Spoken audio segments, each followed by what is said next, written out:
Yo, what's up YouTube? This is Reese here from C Manga and welcome to my review of Fairy Tail Chapter 345, Somebody's Voice.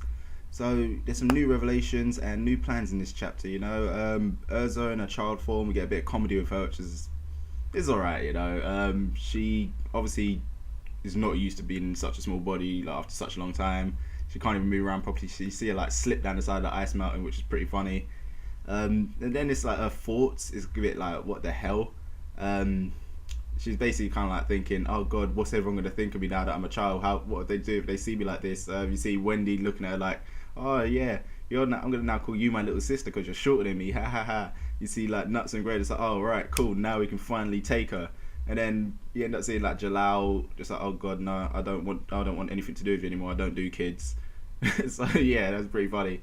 Weirdly enough though, she didn't kind of like think of what Lucy would do with her, so yeah, I think Lucy will kind of be more like the loving sister kind of thing, just like, yay, so cute, lots of hugs and try to dress her up, little things like that. Yeah, so anyway, all joking aside, we go back to like the fight between the treasure hunters and Fairy Tail. The hunters are, like I said last week, pretty strong, and now we finally kind of find out why the strongest treasure hunter guild around, they won their little tournament, because obviously the mages have their whole Diamond Ibusu, I think that's how you say it, I can't really say it properly. But anyway, yeah, the treasure hunters had their own type of thing like that, and they won. So it's literally a battle of the two strongest guilds, from different types of guilds.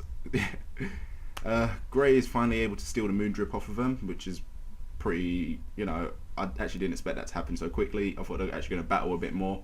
But yeah, Grey's able to steal it off of him using his ice make thieves' hands, which the treasure hunters did actually kind of commend. It's like, oh my god, you're like the ultimate stealing guy, you're the ultimate thief, super thief, yeah.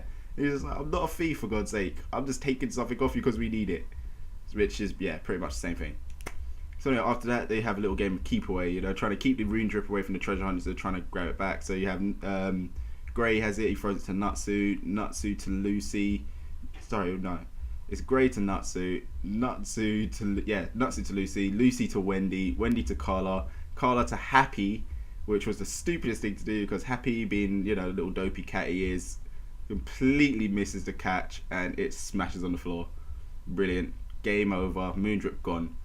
But yeah, it pretty much only melted a tiny little piece of ice, which is exactly what I thought it would have done, It's like, they only had like, I'd say 250 mil of friggin' Moondrip, which is going to do next to nothing, Leon back in the day, he had to use a hell of a lot more just to melt the friggin', oh god, I can't remember the demon giant thing's name, but yeah, to melt him it took so much more. So I don't know why they were thinking that tiny little bit of Moondrip would have done something, Natsu and that lot, they should have known better, in my opinion. They really just should have known better. So anyway, yeah, treasure hunters, they're pissed, they haven't got that anymore, they need a new plan. It's like, oh god, what are we going to do now? But anyway, just as everyone's kind of thinking, oh no, what's going to happen, Natsu ends up hearing like some voice coming from the melted ice. I have no idea who he thinks he heard, but he's like, oh yeah, I've heard this voice before. So at first I was thinking, oh, he might be hearing the voice of the flame itself. But the fact that he said he's heard the voice before, I'm not too sure anymore. I don't know who it could really be that he's hearing.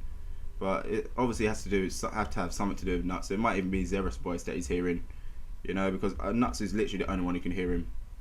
But yeah, anyway, Natsu runs off to try to chase after the voice until he runs into the big hench guy from Succubus Eye.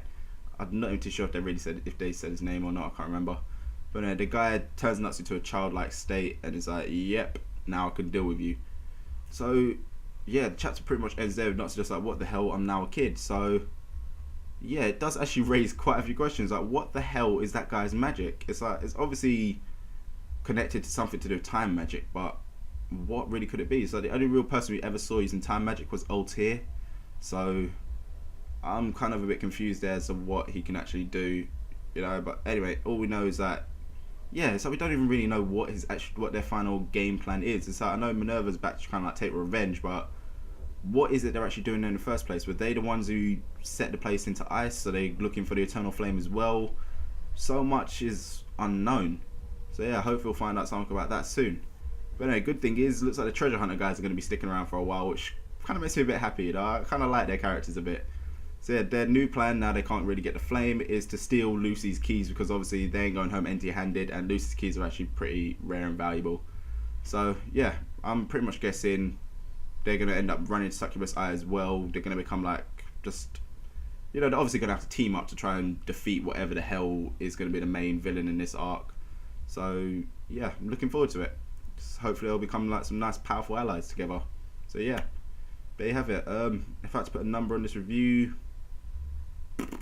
I think I'll go with like a 7 out of 10. Yeah, it was a decent chapter, but in the whole thick of it, not really too much happened to fully progress the story, you know. Now we just got like a voice which no one really knows what it is. Like I said, I thought it was the Flame, but I'm not too sure anymore, so I don't know what's going to happen. So yeah, I'm going to give this week's chapter a 7 out of 10, but you know, these are all my opinions. What do you guys think? Let me know in the comments below.